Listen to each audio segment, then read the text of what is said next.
नमस्कार दोस्तों, जय माता दी। आज मैं आपको सावन मास के अंतिम सोमवार की व्रत कथा सुनाने जा रही हूँ। तो प्रेम से बोलिए शिव जी की जय। गांव में एक विधवा स्त्री रहती थी। वह बहुत ही गरीब थी। उसका नाम पारो था। पारो के एक पुत्र था। पारो इतनी गरीब थी कि घर में 4 बर्तन भी ढंग के नहीं थे। पारो का पुत्र अभी छोटा था। सबने पारो के बेटे का नाम नसीब रखा था, पर वह इतना बदनसीब था कि उसके पैदा होने के कुछ समय बाद ही एक बीमारी से उसके पिता की मृत्यु हो गई। पारो घरों में चौका बर्तन आदि करती थी, उसे पाला करती थी। उसे पक्का विश्वास था कि नसीब बड़ा होकर उसके सारे संकट दूर कर देगा और उसका बुढ़ापा चैन से गुजरेगा। इसी आस में रात दिन मेहनत करके वह अपने बेटे को पाल रही थी। नसीब छोटा था किंतु समझदार बहुत था। संयम और धीरज की उसमें कमी नहीं थी। किसी भी बात को गहराई तक जानने की उसमें प्रबल उत्सुकता थी। एक दिन की बात है, उसने अपनी माँ से पूछा, माँ हम इतने गरीब क्यों हैं? तब उसकी माँ ने कहा, बेटा यह सब तो ईश्वर की मर्जी है। दुखी स्वर में पारो ने कहा, सब नसीब की बात है। पर नसीब यह उत्तर पाकर संतुष्ट नहीं हुआ। वह बोला, ईश्वर की ऐसी मर्जी क्यों है? तब पारो ने कहा, बेटा यह तो ईश्वर ही जाने। तब उसके बेटे ने कहा, अगर ईश्वर ही जाने तो ठीक है, मैं ईश्वर से ही पूछूंगा कि हम इतनी गरीब क्यों हैं। अब माँ मुझे यह बताओ कि मुझे ईश्वर कहाँ मिलेंगे? पारो तो वैसे ही परेशान रहती थी। उसकी बातों से तंग आकर उसने कह दिया, वह जंगलों में रहते हैं, लेकिन तुम वहाँ मत जाना। लेकिन नसीब मन ही मन में वह जाने का इरादा कर बैठा कि वह ईश्वर को ढूंढेगा और उनसे पूछेगा कि आखिर हम इतने गरीब क्यों हैं। एक दिन नसीब जंगल की ओर चल दिया। जंगल घना और भयानक था। चलते चलते नसीब बुरी तरह थक चुका था, मगर भगवान की परछाई भी दिखाई नहीं दी। अतः थक हार कर वह एक पत्थर की शिला पर बैठ गया और सोचने लगा कि भगवान तो यहाँ कहीं नहीं है। आखिर गरीबी कैसे दूर होगी? संयोगवश मृत्यु लोक का भ्रमण करते करते भगवान शिव और माता पार्वती उधर से ही निकले। उन्होंने जब बच्चे को वहाँ बैठा देखा तो उन्हें बड़ी आश्चर्य हुआ कि वह इतने अबोध बालक इस विहार जंगल में क्या कर रहा है। तब भगवान शिव ने बालक से पूछा, तुम कौन हो बेटे और इस जंगल में क्या कर रहे हो? नसीब ने कहा, मैं ईश्वर को ढूंढ रहा हूँ। ईश्वर को? पार्वती माँ चौंकी और पूछा, मगर क्यों? ईश्वर से तुम्हें क्या काम है? तब उसने कहा, मैं उनसे पूछना चाहता हूँ कि हम इतने गरीब क्यों हैं? दूसरों की तरह हम पर भी भाग्य की कृपा क्यों नहीं है? नसीब ने निर्भीकता से उत्तर दिया। माँ पार्वती और भगवान शिव उस बच्चे का साहस देखकर बहुत प्रसन्न हुए। माँ पार्वती तो करुणा की सागर हैं, उन्हें उस बच्चे पर बड़ी दया आई और माँ पार्वती भगवान शिव से कहने लगी, प्रभु इस बालक का कुछ कीजिए। तब भगवान शिव ने कहा, हम कुछ नहीं कर सकते पार्वती, क्योंकि इसके भाग्य में यही सब लिखा है। भाग्य देवता के लेख के अनुसार इसे ऐसा ही जीवन भोगना है। तब माँ पार्वती ने कहा, नहीं नहीं स्वामी, आपको कुछ करना ही होगा। माँ पार्वती हट करने लगी। तब भगवान शिव ने कहा, जिद न करो पार्वती, यदि हम उसे कुछ भी दे दें तो वह इसके पास नहीं रुकेगा। इसे वैसा ही जीवन जीने दो जैसा इसके भाग्य देवता चाहते हैं। तब माँ पार्वती ने कहा, नहीं प्रभु, इसकी गरीबी दूर करने के लिए आपको इस पे कृपा करनी ही होगी। जब माँ पार्वती जिद करने लगी तो भगवान शिव ने बच्चे को एक हार दे दिए। हार पाकर नसीब बहुत प्रसन्न हुआ और खुशी खुशी अपने घर को चल दिया। माँ पार्वती संतुष्ट थी कि उन्होंने एक अबोध बालक की मदद की और अब उसके दिन सुख से कटेंगे। लेकिन त्रिकालदर्शी भगवान शिव जानते थे कि यह हार उसके पास नहीं रहेगा। चलते चलते नसीब के पेट में अचानक दर्द उठा और वह स्वच्छ के लिए इधर उधर देखने लगा।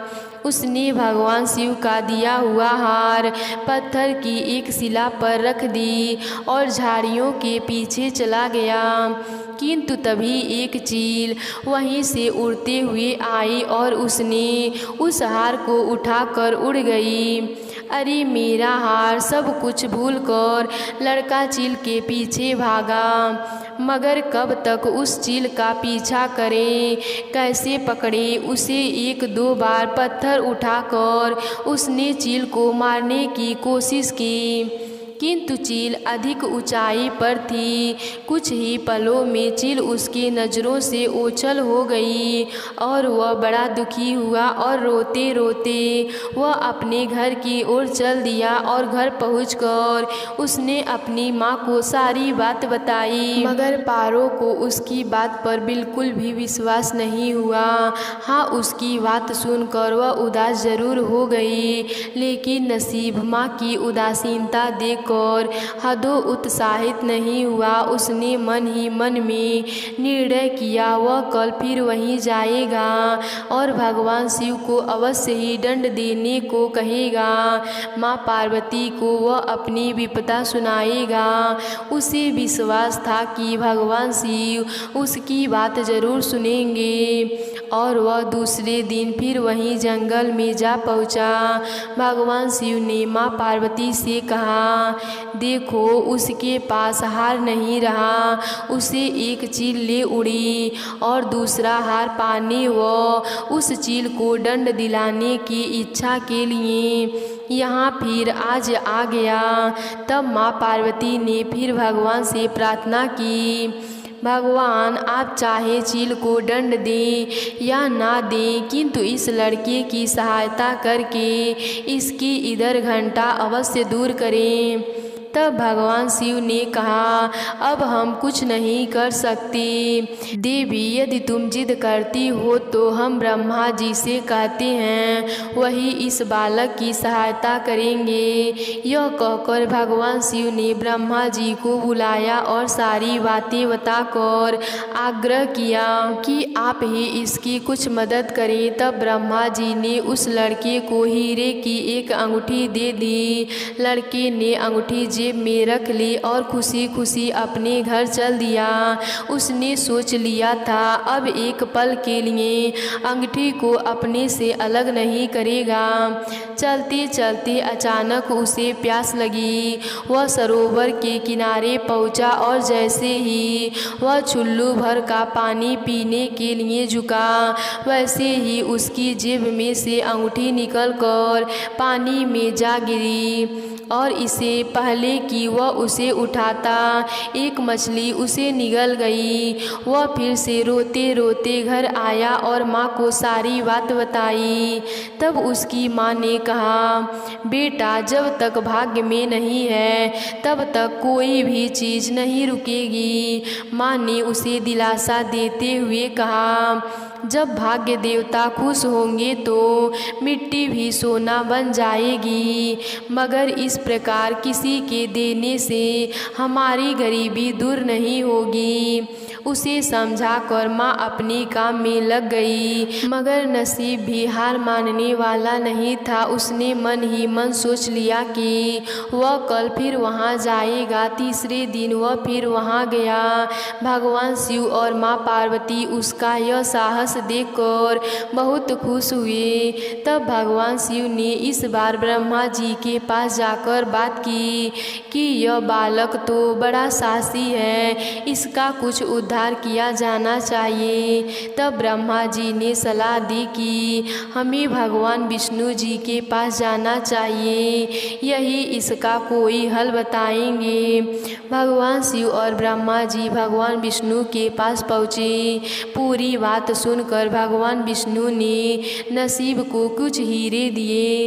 हीरे पाकर वह बहुत खुश हुआ और इस बार बिना कहीं रुके सीधे अपने घर जाने का निश्चय किया, क्योंकि 2 बार चीज़ें खो चुकी थी। जब वह घर पहुंचा माँ घर पर नहीं थी, अतः उसने वह हीरे एक लोटे में रख कर कोने में छिपा दिया और माँ को ढूंढने निकल पड़ा। वह मन ही मन सोचने लगा, अब माँ को किसी के घर काम करने की क्या आवश्यकता है, अब तो वह अमीर हो गई। उधर पीछे से चोर उसके घर में घुसने लगे और जो भी सामान हाथ में लगा लेकर भाग निकले। उस सामान में वह लोटा भी था जिसमें हीरे रखे थे। जब वह अपने माँ के साथ वापस आया तो देखा हीरे गायब हैं। इतना ही नहीं, घर का दूसरा सामान भी गायब है। अब तो उसकी माँ को बहुत गुस्सा आया। वह बोली, क्यों मुझे नई नई कहानियाँ सुनाकर पागल बनाता रहता है, सारा दिन आवारा की तरह इधर उधर भटकता रहता है और शाम को पिटाई की डंड से कोई ना कोई कहानी सुना देता है। माँ की डांट सुनकर लड़का रोने लगा। वह तो केवल वही जानता था कि जो कुछ भी उसने बतलाया वह सच है। डांट खाकर लड़के की हिम्मत और बढ़ गई और अगले दिन फिर उसी स्थान पर जा पहुँचा।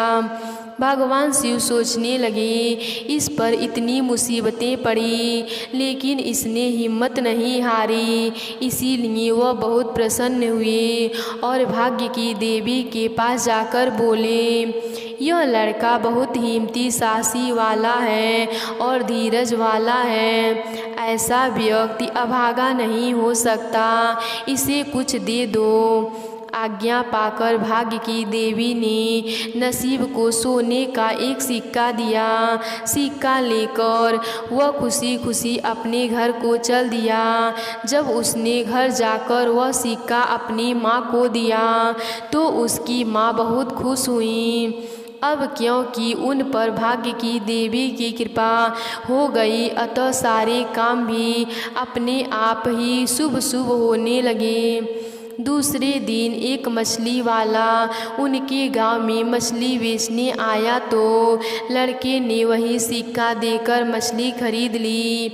उसकी माँ ने मछली के पेट चीरा तो वह अंगूठी निकली जो ब्रह्मदेव ने उसे दी थी और उसके जेब में से तालाब में गिर गई थी। माँ ने अंगूठी संभाल कर रख दी। फिर वह अपने बेटे से बोली, जा बेटा, जंगल से थोड़ी लकड़ियाँ काट कर ले आ, घर की ईंधन बिल्कुल नहीं है। लड़का कुल्हाड़ी लेकर जंगल की ओर चल दिया। वहाँ जाकर जिस पेड़ पर लकड़ी काटने के लिए चढ़ा वहाँ उसी चील का घोंसला था। उसका हार उठा कर ले गई थी। लड़के ने देखा चील आसपास कहीं नहीं थी। उस लड़के ने अपना हार उठा लिया और जो भी थोड़ी बहुत लकड़ियाँ पेड़ के नीचे पड़ी थीं उन्हें उठाकर घर की ओर चल दिया। माँ हार पाकर बहुत खुश हुई। अब तो देखते ही देखते उनके दिन बदल गए।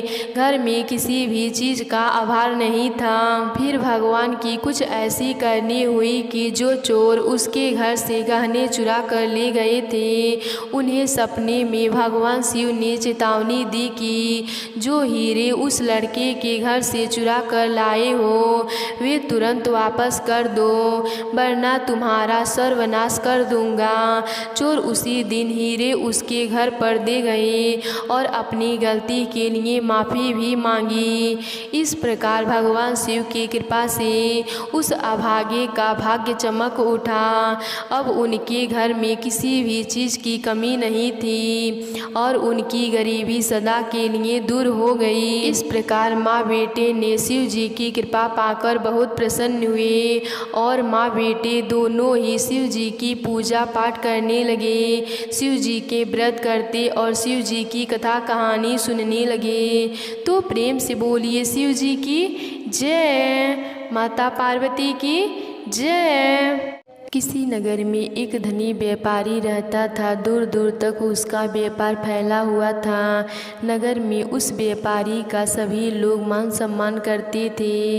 इतना सब कुछ होने पर भी वह व्यापारी अंत मन से बहुत दुखी था, क्योंकि उस व्यापारी का कोई पुत्र नहीं था।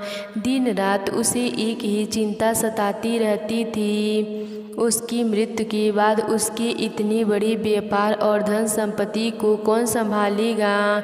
पुत्र पाने की इच्छा से वह व्यापारी प्रति सोमवार भगवान शिव का व्रत पूजन किया करता था।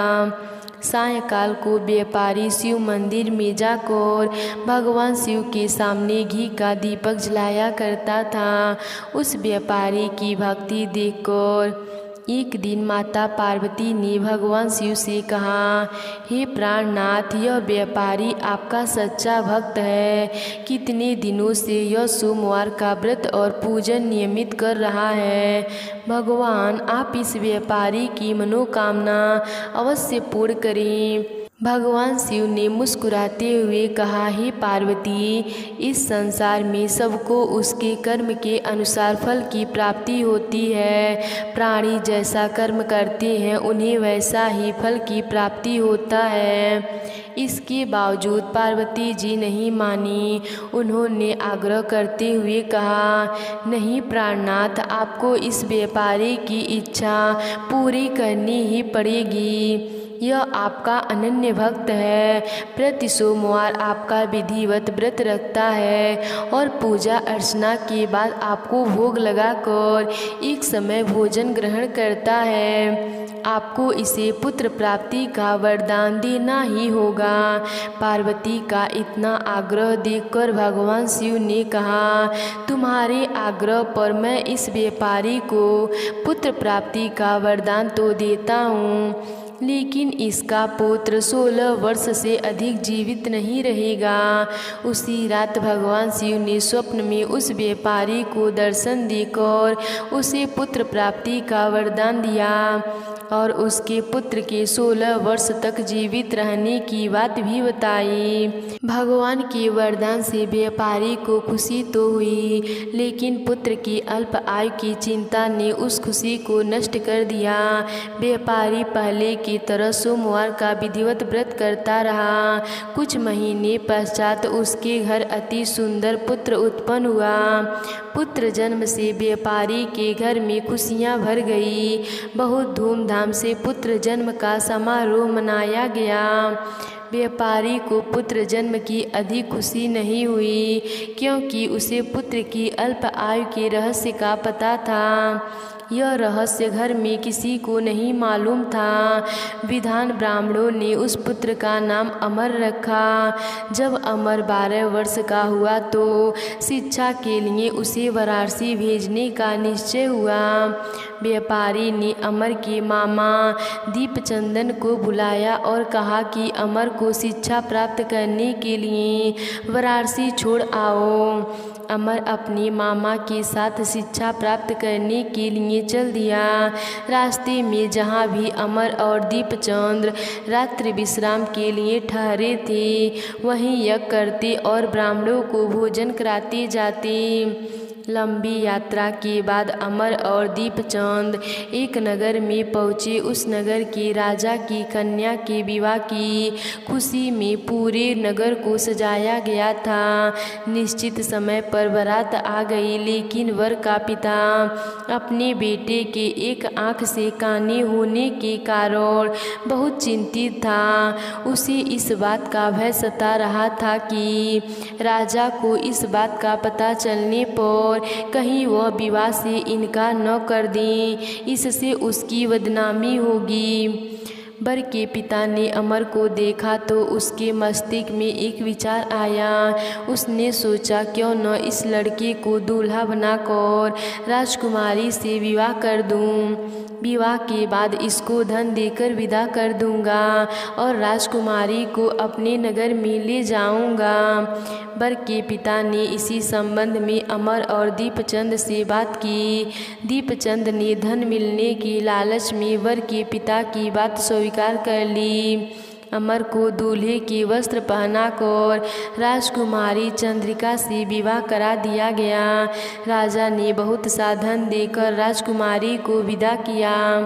अमर जब लौट रहा था तो सच नहीं छिपा सका और उसने राजकुमारी की ओढ़नी पर लिख दिया, राजकुमारी चंद्रिका, तुम्हारा विवाह तो मेरे साथ हुआ था। मैं तो वाराणसी में शिक्षा प्राप्त करने जा रहा हूँ। अब तुम्हें जिस युवक की पत्नी बनना पड़ेगा वह कान्हा है। जब राजकुमारी ने अपनी ओढ़नी पर लिखा हुआ पढ़ा तो उसने कानी लड़के के साथ जाने से इनकार कर दिया। राजा ने सब बातें जानकर राजकुमारी को महल में रख लिया। उधर अमर अपने मामा दीपचंदन के साथ वाराणसी पहुंच गया। अमर ने गुरुकुल में पढ़ना शुरू कर दिया। जब अमर की आयु 16 वर्ष पूरी हुई तो उसने एक यज्ञ किया। यज्ञ की समाप्ति पर ब्राह्मणों को भोजन कराया और खूब अन्य वस्त्र दान किए। रात को अमर अपने शयन कक्ष में सो गया। शिव के वरदान के अनुसार शयन अवस्था में ही अमर के प्राण पखेरु उड़ गए। सूर्योदय पर मामा अमर को मृत देखकर रोने पीटने लगा। आसपास के लोग भी एकत्रित होकर दुख प्रकट करने लगे। मामा के रोने विलाप करने से स्वर समीप से गुजरते हुए भगवान शिव और माता पार्वती ने भी सुने। पार्वती जी ने भगवान शिव से कहा, प्राणनाथ, मुझसे इसके रोने के स्वर सहन नहीं हो रहे हैं, आप इस व्यक्ति के कष्ट को दूर करें। भगवान शिव ने पार्वती जी के साथ अदृश्य रूप में समीप जाकर अमर को देखा तो पार्वती जी से बोले, पार्वती जी, यह तो वही व्यापारी का पुत्र है। मैंने इसे 16 वर्ष की आयु का वरदान दिया था, इसकी आयु तो पूरी हो गई। पार्वती जी ने फिर भगवान शिव से निवेदन किया, हे प्राणनाथ, आप इस लड़के को जीवित करें, नहीं तो इसके माता पिता पुत्र की मृत्यु के कारण रो रो कर अपने प्राणों का त्याग कर देंगे। इस लड़के का पिता तो आपका परम भक्त है, वर्षों से सोमवार का व्रत करते हुए आपको भोग लगा रहा है। पार्वती जी के आग्रह करने पर भगवान शिव ने उस लड़के को जीवित होने का वरदान दिया और कुछ ही पल में वह जीवित होकर उठ बैठा। शिक्षा समाप्त करके अमर मामा के साथ अपने नगर की ओर चल दिया। दोनों चलते हुए उसी नगर में पहुँचे जहाँ अमर का विवाह हुआ था। उस नगर में भी अमर ने यज्ञ का आयोजन किया। समीप से गुजरते हुए नगर के राजा ने यज्ञ का आयोजन देखा। राजा ने अमर को तुरंत पहचान लिया। यज्ञ समाप्त होने पर राजा अमर और उसके मामा को महल में ले गया और कुछ दिनों उन्होंने महल में ही रहकर बहुत साधन वस्त्र देकर राजकुमारी के साथ विदा कर दिया। रास्ते में सुरक्षा के लिए राजा ने बहुत से सैनिकों को भी साथ भेजा। दीपचंद ने नगर में पहुंचते ही एक दूत को घर भेजकर अपने आगमन की सूचना भेजी। अपने बेटे अमर के जीवित वापस लौटने की सूचना से व्यापारी बहुत प्रसन्न हुआ। व्यापारी ने अपनी पत्नी के साथ स्वयं को एक कमरे में बंद कर रखा था। भूखे प्यासे रहकर व्यापारी और उसकी पत्नी बेटे की प्रतीक्षा कर रहे थे। उन्होंने प्रतिज्ञा कर रखी थी कि यदि उन्हें अपने बेटे की मृत्यु का समाचार मिला तो दोनों अपने प्राण त्याग देंगे। व्यापारी अपनी पत्नी और मित्रों के साथ नगर के द्वार पर पहुंचा। अपने बेटे के विवाह का समाचार सुनकर पुत्र वधू राजकुमारी चंद्रिका को देखकर उसकी खुशी का ठिकाना न रहा। उसी रात भगवान शिव ने व्यापारी के स्वप्न में आकर कहा, हे श्रेष्ठी, मैंने तेरे सोमवार के व्रत करने और व्रत कथा सुनने से प्रसन्न होकर तेरे पुत्र को लंबी आयु प्रदान की है। व्यापारी बहुत प्रसन्न हुआ। सोमवार का व्रत करने से व्यापारी के घर में खुशियाँ लौट आई। शास्त्रों में लिखा है कि जो स्त्री पुरुष सोमवार का विधिवत व्रत करते हैं और व्रत कथा सुनते हैं उनकी सभी इच्छाएं पूर्ण होती है। तो प्रेम से बोलिए शिव जी की जय, माता पार्वती की जय।